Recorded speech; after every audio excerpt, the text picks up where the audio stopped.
Hey everyone, today I'll be showing you the introduction to accessibility in MS Word. Let us use this document as an illustrative example to explore the concept further.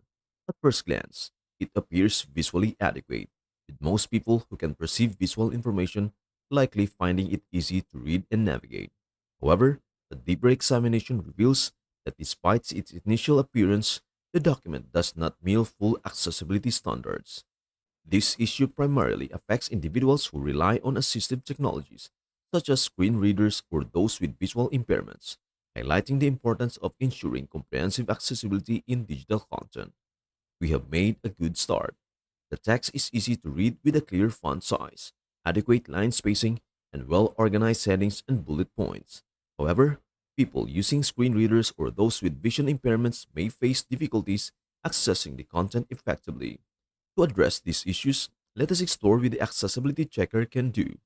This tool helps identify and fix accessibility issues, ensuring that everyone, regardless of their abilities, can navigate and understand the document without barriers.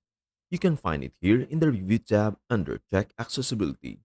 If you have an older version of Word like me, you might need to look for the Accessibility Checker under File, Info, Check for Issues, Check Accessibility. As you can see, I am seeing some errors, so I am missing alternative text in this picture. The image is also not in line, and some hard to read text contrast. However, the accessibility checker has limitations. For instance, it may not recognize the need for appropriate headings in this document. While it serves as a valuable tool for reviewing and improving accessibility, it should not be the sole reliance. It is essential to manually ensure that headings, subheadings, and other structural elements are properly defined and formatted to enhance accessibility comprehensively. Moreover, enabling the option to keep Accessibility Checker running while I work provides real-time notifications at the bottom of the screen, alerting you to accessibility issues as you continue editing. This feature helps maintain awareness and allows for immediate adjustments to ensure the document remains accessible throughout its creation or modification process. Let us fix the headings. For that, we go back to the Home ribbon and then have a look at the Styles palette. Right now, the text is all in normal. What is called normal style, so we want that to be not title because that is not a navigatable style. We want it to be heading 1. And yes, it makes it smaller. We are going to change that later. If you find that not all the styles you need are visible in the styles palette, you can expand its options for a more comprehensive view. Simply navigate to the Styles palette, select Options, and then choose Select Styles to show followed by All Styles. This action expands the palette to display a complete range of available styles, ensuring you can locate and apply the specific formatting styles required for your document. This approach enhances your ability to maintain consistency and clarity throughout your content, catering to both aesthetic preferences and accessibility needs. The default styles don't look great, but you can change them any way you want. For example, the title. I can make it bigger and centered, and maybe I want it black and bold. Here's the black. Okay. Then for heading 2, we can change that to be maybe a different font. So let us use this one. And then color. I wanted the blue. That is fine. Now you can also see that the spacing between headings is not great. So we can change that as well. Let us make it a little bit, maybe 6 before and 12 after. Okay, now how do I change all of them? There are two ways of doing that. Either you do it like I just did and then select it and then go back to the styles. Right click on heading 2 and then update heading 2 to match selection. Now it is changed all of them. For another way to do it, I will do it right now for heading 3. You can go to heading 3, right click and click modify, and now you can make it anywhere from here. Let us say I want it 14 and I want it black and I want it bold. And here, you can also choose if you want to do this only in this document or you want to keep it like this forever unless you change it. So like make it your new template. Once you have customized your styles, you have the option to set them as defaults for new documents going forward. This means that every new document you create will automatically adhere to the same formatting standards, ensuring consistency across your work. If you choose not to set this immediately, you can apply the styles exclusively to the current document by selecting OK. And secondly, all instances of heading tree throughout your document will adopt the new formatting.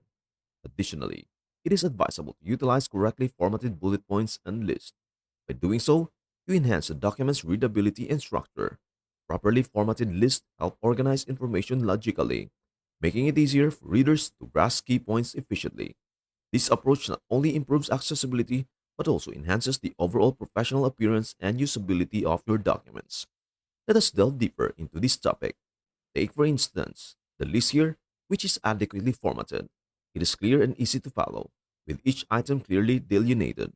However, another section of the document presents a list that is simply treated as a regular paragraph, where numbers have been manually added to simulate a list of format. This approach, while functional, lacks the structured formatting that enhances accessibility. To rectify this, it is beneficial to utilize the proper formatting tools available in Word. By accessing the paragraph and numbering options, you can transform a regular paragraph into a structured list format. This not only improves the visual clarity of the list, but also ensures that assistive technologies such as screen readers can interpret and convey the information correctly. Furthermore, enhancing document structure for accessibility involves eliminating unnecessary lines or spacing between sections. Sometimes extra lines are added to create visual separation between content, but this can disrupt the document's flow and readability, especially for individuals relying on assistive technologies. By minimizing unnecessary lines and ensuring consistent formatting throughout the document, you contribute to its overall accessibility and usability. Sometimes people use lines in order to increase the spacing between sections. For example, the way that I have here an extra line. What you want to do is to get rid of the line and then go to the style. Modify and you have more options here under format. Let us choose paragraph and then we can add as much as we want before. Let us say we have something like 24 before and maybe 6 points after. And then it is changing all my headings to be like that. Let us move on to images. The main problem with images is that they need alt text. In my case, I have the screenshot here. I can right click on it and choose edit alt text. If your version of Word doesn't have this option, you can go to the format picture and you will find alt text in there. So just edit alt text. You can see that you have the option to mark it is as decorative. In my case, it is not decorative. So I am going to write Wix logo. Okay, now I can close it. Another problem that the checker is actually telling me so. If we open this again, it is telling me image or object not in line. Let's explore this issue further when the accessibility checker indicates image or object not in line. It is highlighting a potential accessibility barrier for users relying on screen readers. This occurs when text is wrapped around an image, disrupting the logical reading order for these assistive technologies. To resolve this, you can adjust the image settings by right-clicking on the image, navigating to the wrap text, and selecting Inline with Text. These adjustments ensures that the image is seamlessly integrated into the flow of text, which is crucial for maintaining clarity and accessibility. And that's it. I hope this helps. And before we end this video, please do share, like, and subscribe to our channel. Thank you for watching and see you in our next video.